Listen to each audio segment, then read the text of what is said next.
Alright, so today we are going to discuss the third tense of English language. Before that, we have discussed present simple and present continuous. So today we will discuss what is a present perfect tense and what it shows. तो आज हम जानेंगे third tense के बारे में English language के, that is present perfect tense. तो present से मीन्स तो हाल, right now, current situation. Perfect के मतलब होते हैं मुकम्मल, कंप्लीटेड एक्शन. तो प्रेजेंट परफेक्ट टेंस एक ऐसा टेंस जो उस एक्शन को शो करता है जो प्रेजेंट में कंप्लीट हो चुका हो, मुकम्मल हो चुका हो. इसलिए उर्दू में हम उसको ज़माने हाल मुकम्मल कहते हैं. But there is a confusion between the two tenses, that is present perfect tense and past simple tense. ये दोनों टेंसेस ऐसे एक्शन को शो करते हैं जो है वो मुकम्मल हो चुका है, कंप्लीटेड एक्शन. मिसाल के तौर पे आई हैव ड्रंक वाटर, मैं पानी पी चुका हूँ. एंड आई ड्रैंक वाटर, मैंने पानी पिया. इस दोनों में यही होता है कि भाई आपको ऐसा लगता है कि काम जो है माजी में किसी पॉइंट पे मुकम्मल हो चुका है. तो क्या फ़र्क है आई ड्रैंक वाटर और आई हैव ड्रंक वाटर में, कि मैं पानी पी चुका हूँ और मैंने पानी पिया. दोनों में डिफरेंस ये है कि मैं पानी पी चुका हूँ, इसमें जो एक्शन पास्ट में हुआ है उसका प्रेजेंट में एक इफ़ेक्ट है. जब इंसान पानी पीता है तो उसको प्यास नहीं लगती. तो जब तक पानी पीने के बाद मुझे प्यास ना लगे तब तक ये प्रेजेंट परफेक्ट टेंस है. मैं पानी पी चुका हूँ, आई हैव ड्रंक वाटर.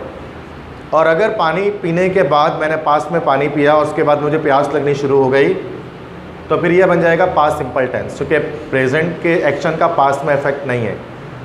तो याद रखिए, पास्ट के एक्शन को प्रेजेंट परफेक्ट भी शो करता है, पास्ट सिंपल भी शो करता है. लेकिन प्रेजेंट परफेक्ट एक ऐसे पास्ट के एक्शन को शो करता है जिसका प्रेजेंट में इफेक्ट या उसका असर मौजूद है. और अगर असर ख़त्म हो गया, एंड हो गया, तो सूरत में वो पास्ट सिंपल टेंस बन जाता है. मिसाल के तौर पे अगर मेरा एक्सीडेंट हो जाए, ठीक है, और मेरे हाथ में पट्टी बंदी हो, तो और आप मुझसे पूछें कि sir what happened to you, आपको क्या हो गया, तो मैं कहता हूँ I have broken my hand, मैं अपना हाथ तोड़ चुका हूँ. ये मैंने प्रेजेंट परफेक्ट में इसलिए कहा क्योंकि मेरा हाथ जो है वो टूटा हुआ है. मैंने प्रेजेंट में अपने हाथ को तोड़ा है और उसका इफेक्ट ये है कि हाथ में बैंडेज बंदी है. अब भले वो 10 दिन के बाद तक अगर बैंडेज बंदी रहे तो फिर प्रेजेंट परफेक्ट टेंस में हम उसको बोलेंगे. लेट से 1 मंथ के बाद मेरे हाथ से बैंडेज उतर गई, तो फिर आप मुझसे पूछे sir what happened to you, आपके साथ क्या हुआ था, तो मैं कहता हूँ आई ब्रोक माई हैंड, मैंने अपना हाथ तोड़ा था. अब मैंने पास्ट सिंपल में बोला, क्यों? बिकॉज अब इसका जो इफेक्ट था वो ख़त्म हो गया.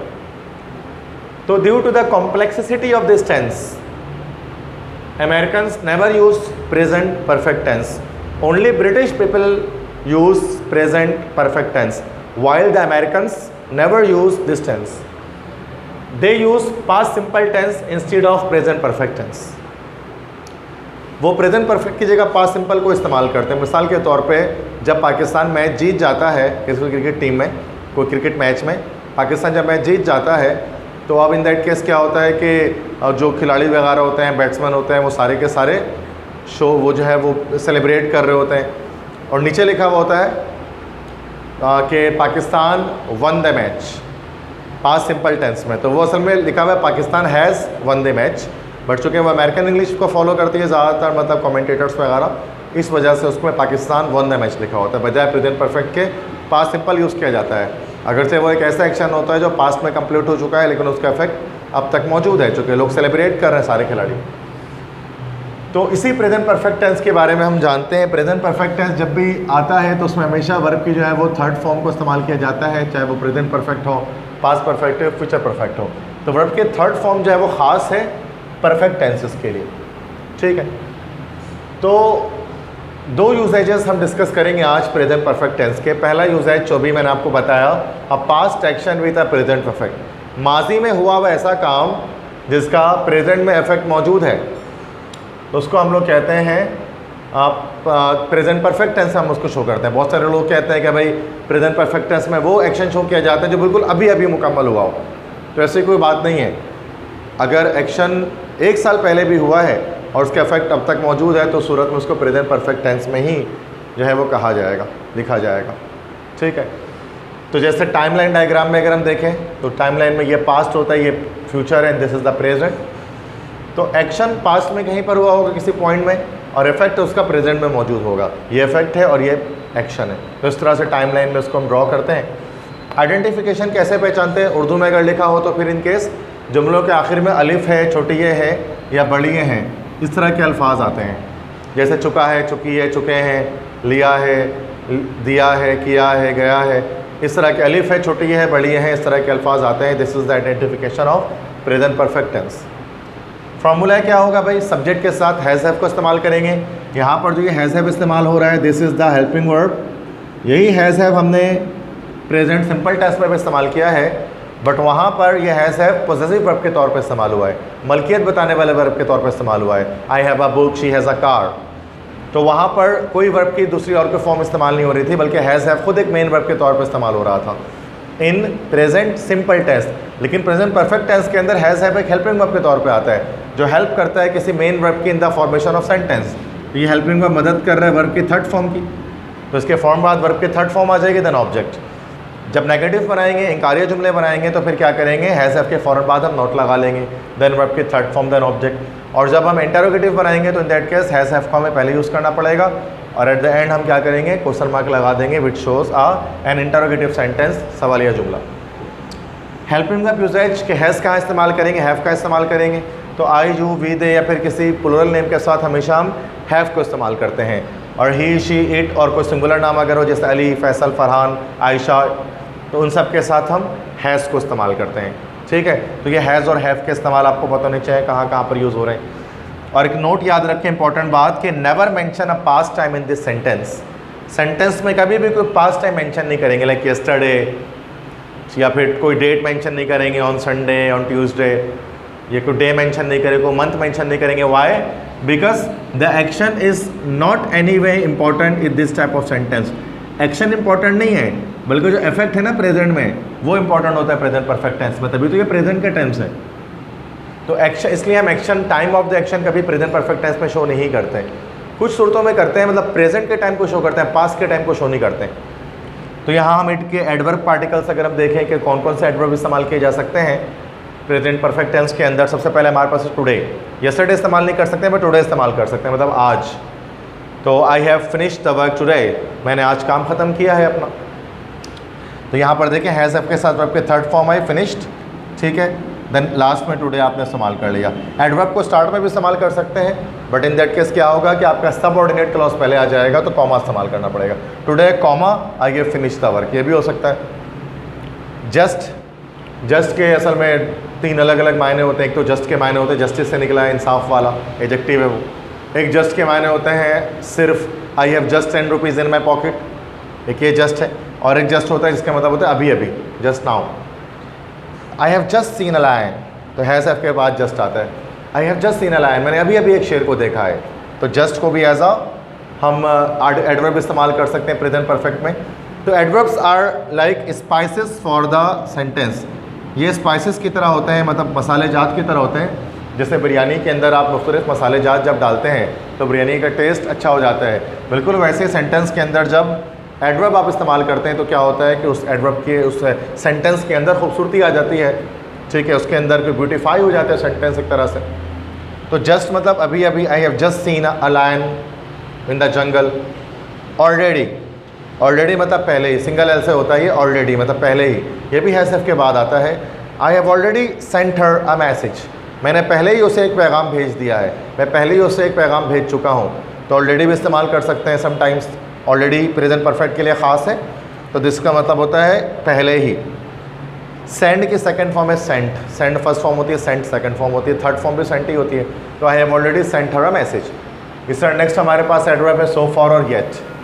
सो फॉर मतलब बहुत दूर नहीं है, सो फॉर मतलब है अब तक, येट के मतलब ये अब तक होते हैं। ठीक है, तो सो फॉर पॉजिटिव सेंटेंस में इस्तेमाल करते हैं, येट को हम नेगेटिव सेंटेंस के लिए इस्तेमाल करते हैं। जैसे मैं अब तक 10 किताबें लिख चुका हूँ, तो चुका हूँ आ गया, इसका मतलब कि प्रेजेंट परफेक्ट है। तो अब तक भी आ गया, तो I have written 10 books so for.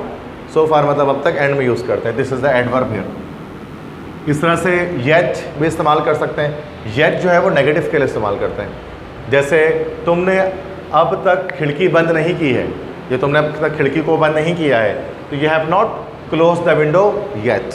ठीक है, तो येट को नॉर्मली हम नेगेटिव सेंटेंस में इस्तेमाल करते हैं, तो ये भी एडवर्ब्स होते हैं जो प्रेजेंट परफेक्ट के लिए इस्तेमाल किए जाते हैं। देन एवर, नेवर ये इस्तेमाल किए जाते हैं, एंड एवर नेवर ये क्या शो करते हैं, these adverbs tells you about some experience, ये आपको कोई तजुर्बा, तो एक्सपीरियंस शो करते हैं। जैसे एवर से मतलब आपसे पूछते हैं have you ever seen a ghost, क्या आपने कभी एक भूत को देखा है, तो ये आपसे सवाल किया जा रहा है have you ever seen a ghost, तो एवर मतलब होता है कभी। ये have you ever been to America, क्या आप कभी अमेरिका से हुआ है या कभी आप अमेरिका गए हैं, तो there is a difference between gone to and been to, ठीक है। सो जैसे गॉन टू तो शो करता है वन साइडेड जर्नी, जाना, और बीन टू का जो है वो two sided journey, complete journey को शो करता है, मतलब हो आना, ठीक है। जैसे अगर आप स्कूल गए हैं, स्कूल से वापस घर आ गए हैं, तो you have been to the school, या आप स्कूल से हो आए हैं, ठीक है। तो बीन टू और गॉन टू में there is a slight difference. तो अगर किसी से कहना है कि आप कभी अमेरिका से हो आए हैं या कभी आप अमेरिका गए हैं, तो have you ever been to America. और जवाब कैसे देंगे, अगर कभी नहीं गए तो नेवर यूज़ कर लेंगे, I have never been to America, I have never seen a lion, I have never seen a ghost.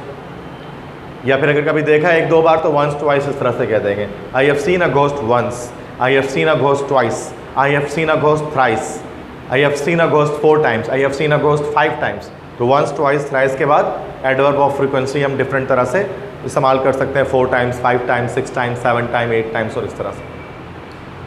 तो दीज आर द 5 एडवर्ब्स कि today, just, already, so for, ever never, किस तरह से हम present perfect tenses में इसको इन special adverbs को इस्तेमाल करते हैं। तो ये मैंने आपको फर्स्ट यूजेज बताया प्रेजेंट परफेक्ट टेंस का कि past action with a present affect. अच्छा, यही प्रेजेंट परफेक्ट टेंस कभी कभार जो है वो किसी एक्शन को शो नहीं करता, sometimes it never shows a action, it will tell you about some state और पोजेशन। जैसे प्रेजेंट परफेक्ट टेंस से आपको स्टेट और पोजीशन शो करता है, प्रेजेंट सिंपल टेंस बिल्कुल वैसे प्रेजेंट परफेक्ट टेंस भी आपको स्टेट या पोजीशन को शो कर सकता है, ठीक है। और इसमें सिंस और फॉर लगता है, तो बहुत सारे स्टूडेंट्स ये समझते हैं कि सिंस या फॉर जो है वो ये ऐसे एडवर्ब्स हैं जो सिर्फ और सिर्फ जो है वो कह लें कि सिर्फ और सिर्फ जो है वो प्रेजेंट परफेक्ट कंटिन्यूस टेंस के लिए जो है वो ख़ास हैं, but it is not so. Sometimes we use since या for with present perfect and past perfect tenses as well. तो ये क्या शो करेगा भाई, अ स्टेट और पोजीशन। स्टेट और पोजीशन के बारे में हमने जो है वो मैंने वर्ब में भी डिस्कस किया, इसके बारे में प्रेजेंट सिंपल टेंस में भी इसमें डिस्कस किया इस टॉपिक के बारे में, ठीक है। तो स्टेट मीन्स हालत और पोजीशन के मतलब होते हैं मलकियत। अ स्टेट या position started in the past and continue in the present, एक ऐसी हालत, एक ऐसी मलकियत जो माजी में कभी शुरू हुई लेकिन अब तक कंटिन्यू, अब तक जारी है, अब तक हो रही है, ठीक है। एक ऐसी हालत, एक ऐसी मलकियत जो शुरू माजी में हुई, एक इंसान की कोई हालत है जो कि माजी में स्टार्ट हुई और अब तक है, या उसकी ऐसी कोई मलकियत जो पास्ट में स्टार्ट हुई और अब तक वो इस मलकियत उसकी वैसी ही मौजूद है, तो फिर हम उसको प्रेजेंट परफेक्ट टेंस में बनाएंगे। जैसे कि अगर मैं कहता हूँ ना कि मैं बीमार हूँ, तो हम कहते हैं आई एम इल, तो यहाँ एम लगा देते हैं वर्ब के फर्स्ट फॉर्म को। तो अगर कहा जाए मैं सुबह से बीमार हूँ, उसका मतलब मेरी ये हालत है, स्टेट है जो सुबह से स्टार्ट हुई और अब तक शाम हो चुकी है, अब तक की मेरी हालत वैसे ही मौजूद है। या वो सुबह से बीमार है, तो उसका मतलब पास्ट में उसकी ये स्टेट स्टार्ट हुई और वो स्टेट अब तक चल रही है। तो शी या फिर he has been ill since morning. अब ये देखो हैज़ आ गया helping verb, this has is the helping verb, और हेल्पिंग वर्ब के बाद वर्ब के थर्ड फॉर्म आएगी, और यहाँ पर जो बीन है this is the third form of verb. यहाँ पर ये बीन कोई हेल्पिंग वर्ब नहीं है, बल्कि स्टेट वर्ब के बारे में हमने पढ़ा था कि स्टेट वर्ब की जो फर्स्ट फॉर्म होती है दैट इज़, फर्स्ट फॉर्म होती है एम आर, सेकेंड फॉर्म उसकी होती है वॉज, वर, और थर्ड फॉर्म उसकी होती है been. This is the first, this is the second, this is the third form, these are the state verbs. तो यहाँ पर थर्ड फॉर्म हमने इस्तेमाल की इज़ एम आर की, दैट इज़ बीन। तो she has been ill since morning, मतलब वो सुबह से बीमार है, ठीक है। अच्छा, सिंस क्यों लगाया गया, फॉर क्यों नहीं लगा, तो नीचे भी मैं थोड़ी देर में एक्सप्लेन करूँगा ऐसे कि सिंस और फॉर की यूजेज को। तो ये एक स्टेट था, माजी में किसी वक्त से वो हालत शुरू हुई उसकी और वो हालत अब तक वैसे ही है। तो यहाँ पर वर्ब की जो थर्ड फॉर्म इस्तेमाल हुई, वर्ब की थर्ड फॉर्म, तो क्या इस्तेमाल हुई है, वो बीन इस्तेमाल हुई है, that is the state verb. Action नहीं था इसके अंदर, तो स्टेट वर्ब को इस्तेमाल किया गया। अच्छा नेक्स्ट, उसके पास 2 दिन से मेरी किताब है। अगर मुझे सिर्फ ये कहना हो कि उसके पास मेरी किताब है, तो he has my book, he has my book, तो उसके पास मेरी किताब है, उसके पास 2 दिन से मेरी किताब है, तो माजी से स्टार्ट हुई मलकियत और अब तक है, ये भी प्रेजेंट परफेक्ट से बनेगा। He has had my book for 2 days, this has is the helping verb. और अगला जो ये आया had, this is the third form of verb. कौन सी? स्टेट पॉसेसिव वर्ब के थर्ड फॉर्म। पॉसेसिव वर्ब की फर्स्ट फॉर्म क्या होती है? हैज़ हैव, सेकंड फॉर्म होती है हैड एंड थर्ड फॉर्म होती है हैड। 1 2 3 वर्ब के टॉपिक में, वर्ब के लेक्चर में भी चीज़ डिस्कस कर चुके हैं। तो यहाँ पर पहला हैज़ जो है वो हेल्पिंग वर्ब यहाँ से आया, और दूसरा चूँकि मलकियत है तो मलकियत की थर्ड फॉर्म भी हैड होती है। तो he has had my book for 2 days, उसके पास 2 दिन से मेरी किताब है। तो ऐसा समटाइम्स होता है, तो this is not the mistake I am committing here, ये कोई मिस्टेक नहीं कर रहा मैं यहाँ पर। ऐसे जुमले होते हैं जैसे मैट्रिक क्लास में आपने इन अफ्रीकन विलेज के अंदर पढ़ा था कि the northern part of Nigeria had relations with Europe, तो वहाँ पर 2 बार हैड लगा हुआ था, तो वो जो है वो इस तरह परफेक्ट टेंसेस को शो करता है। तो he has had my book for 2 days, तो यहाँ पर फॉर लगाया गया, सिंस और फॉर आता है इसमें वक्त को बताने के लिए। जैसे सुबह से के लिए सिंस मॉर्निंग कहा गया, 2 दिन से के लिए फॉर 2 days कहा गया। तो इसका मतलब सेकंड यूज़ प्रेजेंट परफेक्ट का बिना एक्शन के भी हो सकता है, जिसमें हम बात करेंगे जैसे स्टेट या पोजीशन की। ऐसी स्टेट एक ऐसी पोजीशन, एक ऐसी हालत, एक ऐसी मलकियत जो माजी में किसी ख़ास वक्त से, गिवन वक्त से शुरू हुई थी और वो अब तक वो कंटिन्यू है, वो जारी है। ठीक है। अच्छा, सिंस का इस्तेमाल करते हैं, फॉर का इस्तेमाल करते हैं। Now the uses of since and for. Since का इस्तेमाल होता है पॉइंट ऑफ द टाइम के साथ, और फॉर का इस्तेमाल होता है पीरियड ऑफ टाइम के साथ। अगर आपको सेंटेंस को पढ़ के अंदाज़ा हो, ड्यूरेशन का अंदाज़ा हो जाए कि इतनी देर से ये चीज़ चल रही है, दौरानिये का पता लग जाए तो फॉर इस्तेमाल करेंगे। और जैसे आपको स्टार्टिंग पॉइंट पता हो, दौरानिया ना पता हो, पीरियड ना पता हो, तो सूरत में हम सिंस इस्तेमाल करेंगे। जैसे वो सुबह से बीमार है, अब वो कौन से सुबह से बीमार है तो ये हम नहीं जानते, तो ये सिंस लग जाएगा, पॉइंट ऑफ टाइम है। उसके पास 2 दिन से मेरी किताब है, तो अब यहाँ ड्यूरेशन मेंशन है, दौरानिया मेंशन है, तो यहाँ फॉर लग जाएगा। एक और ट्रिक है इसको याद करने का, सिंस और फॉर को, कि फॉर हम इस्तेमाल करते हैं वक्त की, जब फिज़िक्स वगैरह के आप पढ़ते हैं तो वक्त की, टाइम की सबसे छोटी यूनिट से स्टार्ट करें और उसके बाद यूनिट बढ़ाते जाएं।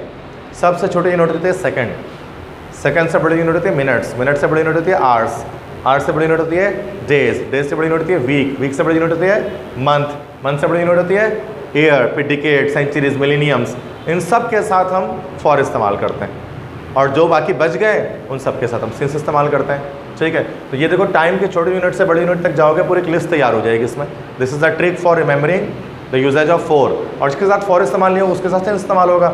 Since morning, since evening, since Sunday, since Monday, since 5 o'clock, since 6 o'clock, since June, since जुलाई, सिंस 1995, सिंस 2016, सिंस 2020, इस तरह से सिंस। अच्छा, इसमें एक और चीज़, अगर फॉर 10 days है, वो 10 दिन से बीमार है, तो he has been ill for 10 days, वो गुज़िश्ता 10 दिन से बीमार है। अगर गुज़िश्ता आ जाए, लास्ट आ जाए, तो फिर हम उस सूरत में फॉर के बजाय सिंस इस्तेमाल करते हैं। तो he has been ill since last 10 days। इस तरह से अगर पूरा कोई फ्रेज़ आ जाए, जैसे वो जब से पैदा हुआ तब से बीमार है, तो he has been ill since he was born.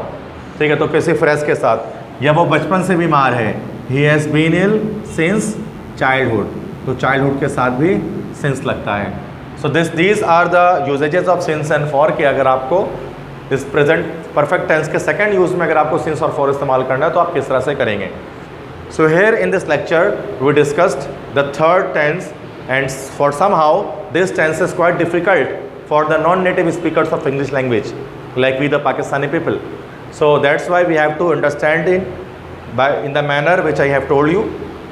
तो प्रेजेंट परफेक्ट टेंस इतना ज़्यादा टफ है कि अमेरिकन इसको इस्तेमाल भी नहीं करते हैं, इसको सिर्फ ब्रिटिश यूज़ करते हैं। ठीक है। चूँकि इसमें मसला ये है कि ये आपको एक ऐसे काम के बारे में बता रहा होता है जो माजी में ख़त्म तो हो चुका, बट समहाउ वो कनेक्टेड है प्रेजेंट में इफेक्ट की वजह से। तो पहला यूज़ तो यही है कि past section with the present effect, और सेकंड यूजेज क्या है कि पास्ट की कोई पोजीशन या पास्ट की कोई स्टेट जो माजी में शुरू हुई और वो स्टेट या पोजीशन अब तक कंटिन्यू में जारी है, चल रही है। क्लियर है? सब बात समझ में आ चुकी? That's it. Thank you.